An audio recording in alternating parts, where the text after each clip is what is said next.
want to encourage all of you to stay for our keynote conversation that'll be happening in a few minutes. But before then, I want to introduce my colleague, Bella DeVaan, who will be introducing another report that we've been working on. It's called Gilded Giving 2026 Philanthropy Under Oligarchy. Bella?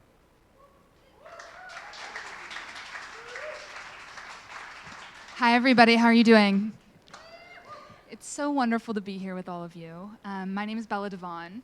Along with Chuck Collins, I lead the Charity Reform Initiative here at the Institute for Policy Studies. Our initiative operates at the place where two very uniquely American phenomena meet.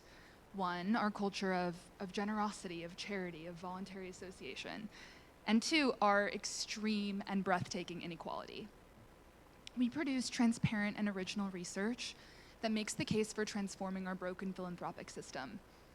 We believe that philanthropic institutions are a very underrated and under-scrutinized site of concentrated power. Trillions of tax-benefited dollars there lie in wait. It's where billionaires can be both stingy and controlling, where they can launder their reputations, and where they can do harm by doing either too much or too little. Our team publishes a biennial Gilded Giving report, a periodic wellness check on the nonprofit sector and its ultra-wealthy funders. And shocking probably nobody here, we've consistently observed that as people get richer, their giving does not scale with their wealth. So I'm here to give you a sneak preview of this year's edition. We're examining philanthropy under oligarchy. And we've identified three major orientations toward giving that are shared by philanthropists under the second Trump administration: accumulation, capitulation, and in rare but very important and instructive cases, solidarity. So first we have to talk about accumulation. Political scientist Jeffrey Winters describes oligarchy as rule by the wealthy few who are united in their obsession with defending their wealth from seizure or redistribution. Our research always reveals that overall, ultra-wealthy Americans' philanthropy mirrors their tactics to accrue and defend their wealth in the first place. And under a presidential administration that has concentrated more wealth in the hands of even fewer people, philanthropic hoarding is out of control. An everyday giver is likely to make a donation directly to a nonprofit or a working charity, but that is not what a typical ultra-wealthy giver does. Instead, they typically donate to their own private foundation or a donor-advised fund. These are intermediaries that can funnel money or assets to the causes of their choice. And while private foundations have a legally mandated 5% payout every year, donor-advised funds don't have one at all. Private foundations far too often treat that 5% rate as a ceiling instead of a floor. And we found this year that of America's 144 private foundations with endowments over $1 billion, their median payout rate was 5.1%. It's also worth noting that payments to family members, other dubious expenses can count towards that total. And then what about the giving pledgers, the people who signed on to donate the majority of their wealth in their lifetime? We found that 80% of those gifts travel to private foundations. And collectively, as of last summer, still living pledgers who signed on in 2010 have gotten nearly 3 times as wealthy. Even Mackenzie Scott, who accounted for 1/3 of all mega gifts in America last year, and has moved over $27 billion to charity, she's only been able to decrease her wealth by $7.4 billion. I know. It's absurd. At the same time, donor-advised fund sponsors now account for 11 of America's top 20 charities, including every single spot in the top 5, and they've grown by over 475% in the last 16 years. What's really important among all of these numbers is that these gifts are tax-deductible and subsidized by the public by up to 73 cents per dollar in lost tax revenue. And those tax benefits are delivered to wealthy givers up front, while the money warehoused in foundations and DAFs can take decades, a lifetime, or even generations to reach groups on the ground. So that's why we currently have a massive pool of assets piled up in charitable intermediaries that will surpass $2 trillion by the end of the year. And by 2028, we'll take in the majority of all individual giving in the US. Next, capitulation. The current administration is hell-bent on vanquishing their ideological enemies and racking up appeasements from everybody else.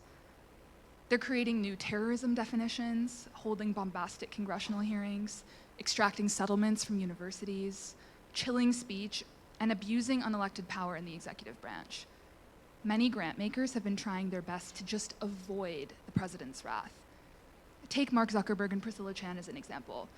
Since Trump's re-election, the couple has dramatically pivoted their public philanthropy away from racial justice, election defense, and other liberal-coded priorities after conspiracists claimed that Zuckerberg's voting infrastructure grants swung the election to President Biden in 2020. And it's not just them. The National Committee for Responsive Philanthropy has found that nearly 3/4 of prominent foundations whose websites they surveyed had just remained silent about authoritarian threats under the new regime.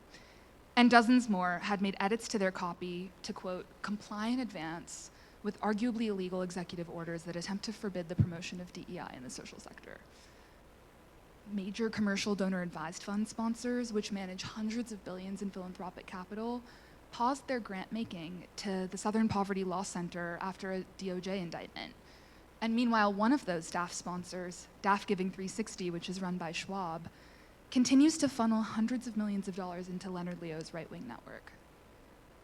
Some others have chosen to actively curry favor through their philanthropy, like the tech companies and the crypto firms and the government contractors who are donating hundreds of millions to the nonprofit affiliated with Trump's Ballroom Project. I don't just want to be all doom and gloom about accumulation and capitulation. There are absolutely some grant makers who seek to meet the moment, relinquish their control, and defy the status quo of oligarchic wealth defense that disguises itself as generosity. Organizations like the Wallace Global Fund and the Skupsky and the Marguerite Casey Foundations have committed to spending down or spending out entirely, far surpassing that 5% annual requirement. And dozens more have committed to the Level Up Pledge, increasing their grant making and committing to share proof of it with researchers, which goes really far beyond all the unaccountable promises on paper that billionaire givers typically tend to favor. These actions have already directly catalyzed hundreds of millions of dollars for movements and their infrastructure, supporting frontline advocates and organizers who are challenging this administration's authoritarianism and need protection now. The Wallace Global Fund has also aligned their endowment's investments with their mission, boldly divesting from the extractive practices that they also fight through their grant making. This kind of solidarity through giving is exemplary, and it should absolutely be applauded. And it should also become the standard for universal baseline practices. We believe that philanthropists should aggressively and immediately practice solidarity, but also rally for structural reform that mandates better giving from everybody. And of course, we need to properly tax wealth. But even just turning the dials modestly on what's required of our philanthropic system could unleash hundreds of billions of dollars over the next couple of years for our common good. Think about this. Bear with me.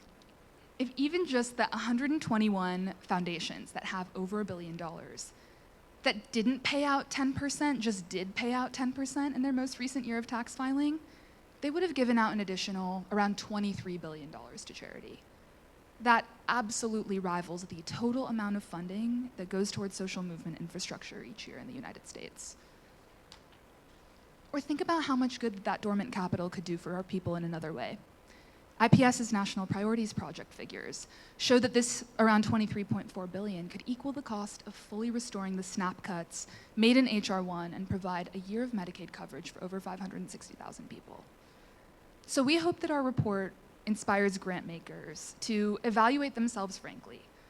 Are they accumulating? Are they capitulating? Or are they giving in solidarity? And if they need to change, we want to equip them with great examples and resources.